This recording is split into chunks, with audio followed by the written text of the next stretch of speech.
good well without wine. And this morning I want to talk to you about moderating alcohol. I'll probably talk for about 10 minutes and then I'll check out any questions, any comments that you might like to put in the box below. So let me begin by painting a picture for you.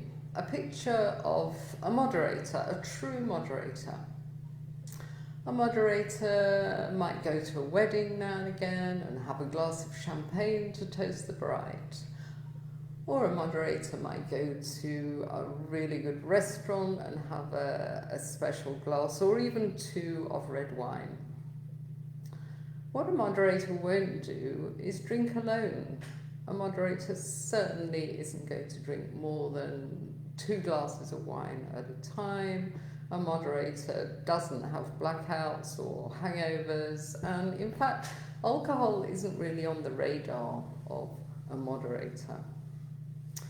Now, the trouble is that us drinkers, we kind of grasp at this moderation thing, don't we? Like a drowning man would grasp at a straw, because we think that we can learn how to moderate alcohol. We think we can learn to just have 1 glass of wine, like our husband or like our best friend.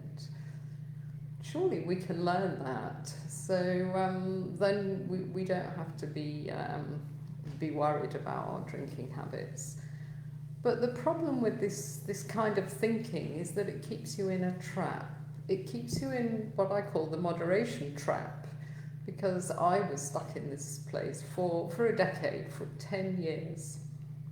And I was stuck there because I knew that I needed to do something, because my drinking was getting worse and worse. It was obviously problematic. I knew that I needed to make a change.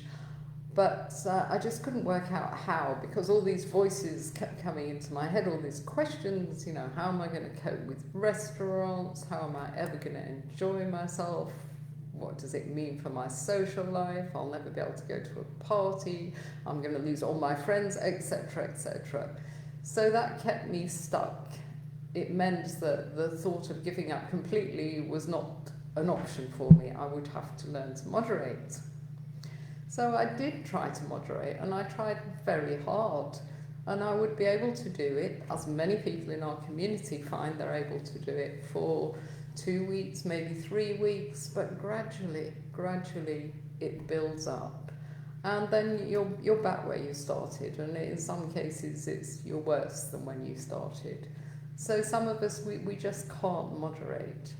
And the mistake that we make, the mistake that I certainly made, was that I was relying on willpower.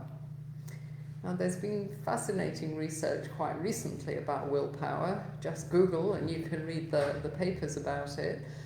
But in a nutshell, they've decided that willpower is a finite resource. It's a bit like a muscle. It gets tired. So you can't sustain it indefinitely. And I now realise that what I needed to do was change my mindset around alcohol. And that's what I've now done, and many people in our community have done as well. Because previously I was under the spell of the liquor industry, and the liquor industry cast this spell on many of us, especially women and their wine, and we're led to believe really that we can't possibly have a full and happy life unless we're drinking wine. So we're stuck in that trap. So because I was there for 10 years and now thankfully I'm free, I thought that I just jotted down before this talk 7 things. I could have probably made it 20 things, but I thought 7 is a good number for a Saturday morning. 7 things I know for sure about moderation. Okay, so I'm going to start with the harsh truth. The harsh truth is, once your drinking has crossed a line, there's no going back. There's only going forward. You need to ditch the stuff entirely, choose an alcohol-free life, and make it a good life. And that's the good news. There is real joy to be had in alcohol-free living. But it takes a good few months of hard work to get there. You have to do the work. Second thing I wanted to mention was, usually people that come to our workshops, they can't moderate. So, you know, people pitch up sometimes and they say, oh, I'm not going to give up drinking, I'm here to learn how to moderate. Well, being the kind person that I am, I don't hit them with the bad news straight away. I don't say, well, if you're here, you probably can't moderate. But what I do say to them is that, well, pick up the tips that we're going to be sharing with you and go away and keep trying. You know, keep to that limit. The so-called healthy limit of alcohol consumption is 1.5 bottles of wine a week. And I say to them, you know, keep a diary, keep trying to keep within that limit. But if you keep failing and keep failing, then the message is clear. You need to stop. But at one of our, now and again, I do come across people and I think, maybe they can moderate. And I must tell you a story about one lady, I'll always remember her. She was so sweet. She said, I'm here because every evening at 7 o'clock I pour myself a glass of wine. And I think that's a problem. So I thought about it and I thought, well, you know, some people's glasses of wine, mine certainly were always huge. And they could certainly kind of add up to maybe 2 or maybe 3 bottles of wine a week, and that wasn't okay. So I thought maybe she had an issue. And I said, well, what size are these glasses then? And she said, oh, they're tiny. She said, and very often I can't quite finish that glass, so I end up putting half a glass back in the fridge, and then the next night I take it out at 7 o'clock and I finish it.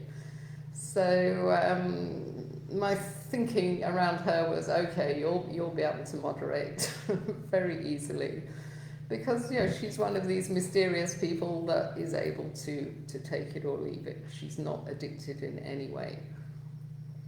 But that's, I mean, I think I've run getting on for 50 workshops now, and the fact that she still is so clear in my memory, and it was quite an early workshop as well that I ran, so that kind of speaks for itself.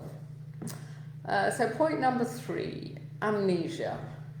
Many of us and many people in our community, I see this over and over again, they've been sober for months, sometimes as long as 6 months, 8 months, and then they start thinking, I think I'm okay now, I can have a glass of wine now and then. And of course their friends are also pushing them a bit. Some of their friends are saying, oh, you know, it's about time you stopped this health kick that you're on, or whatever's going on with you and your drinking. You know, it's about time you had at least a glass now and again, you're getting a bit boring.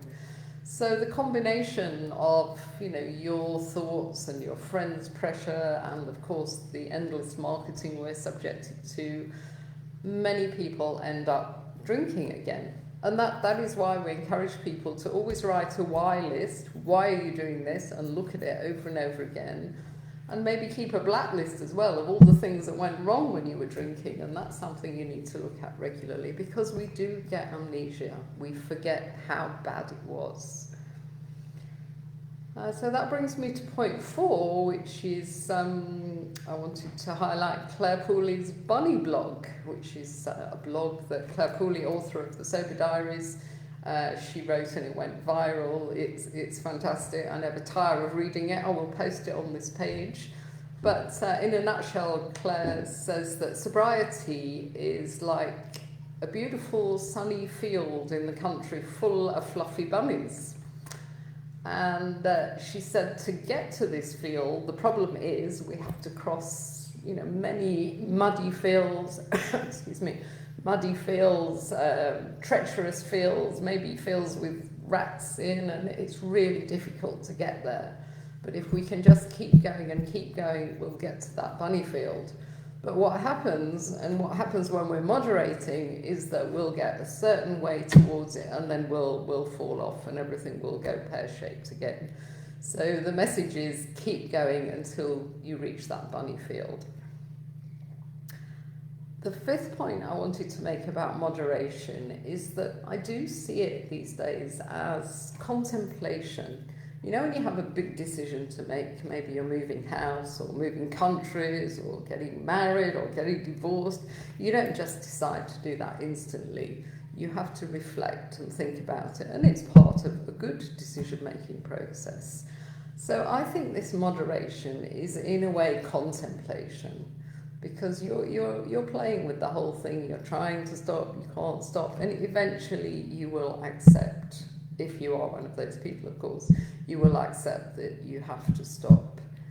And I would like to say that when you accept that, there's a kind of peace, because it's hard to keep trying to do something and keep failing, because it's very bad for your self-esteem. So accept that it's an addictive drug, you don't need it in your life, and then you will feel at peace. And as I keep saying, there's a few months of work to be done, but you'll get there.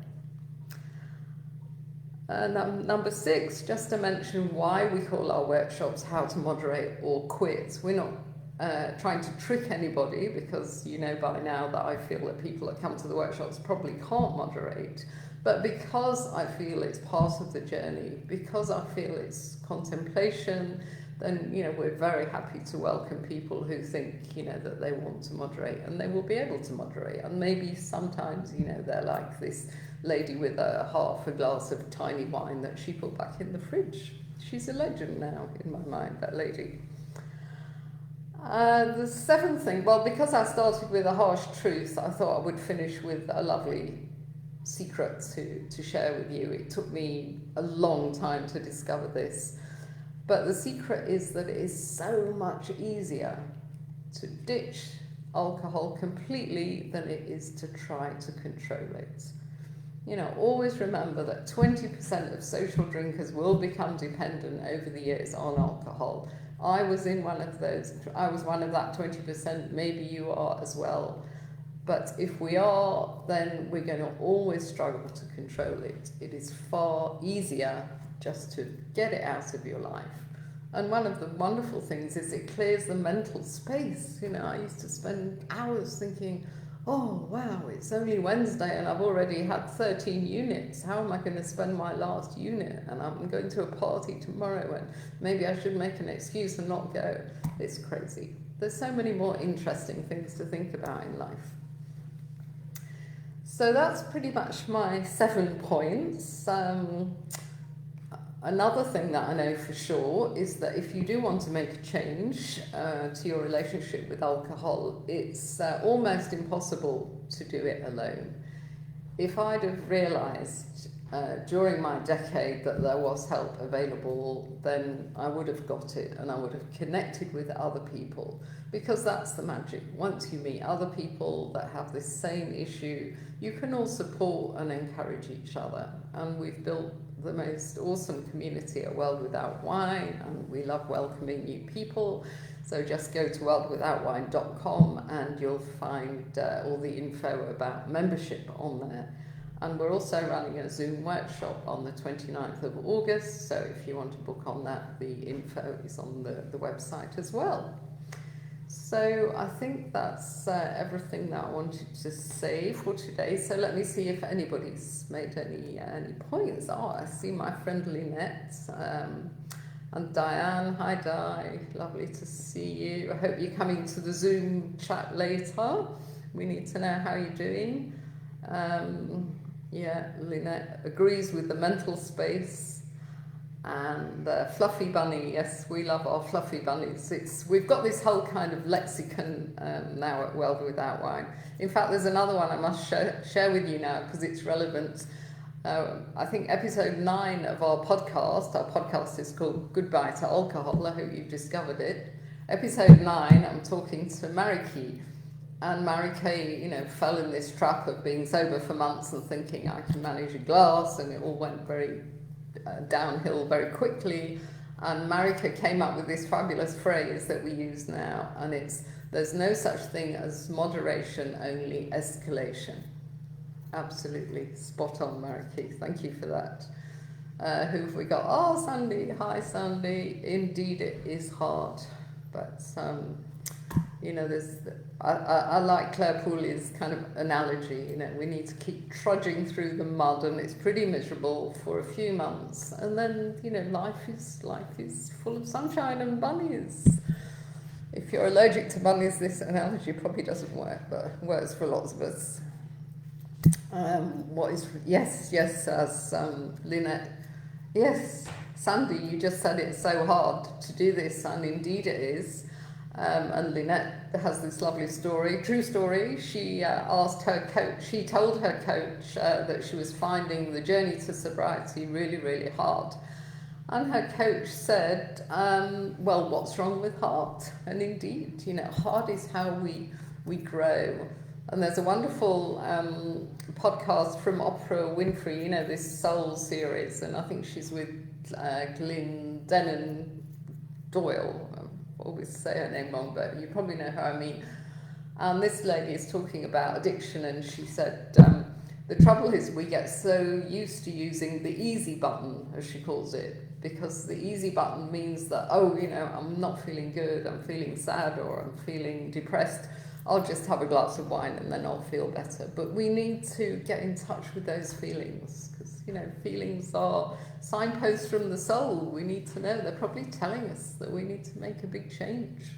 So don't rely on that easy button too much. But Sandy, yay, thanks for listening, Sandy. We need to get in touch. And Marlene, yes. Marlene, I'm going to do a podcast with you real soon, because you're one of the Sober Spring success stories. And would you believe that I'm getting ready for Sober Spring again this year? I'm going to do an audio version, so we'll have 66 tiny little mini podcasts of the 66 tips. Oh, Glennon Doyle, that's it. So maybe, Lynette, you can post it on the timeline, the World Without Wine timeline. I'm going to put Claire Pooley's there. So, okay, so I see I've been gabbing on for 16 minutes here. So I think I'm going to stop recording now. So thanks so much, everyone that's watching, and I'll look forward to seeing our World Without Wine members on Zoom at 2:30 for our weekly meetup. Bye guys, thanks for watching.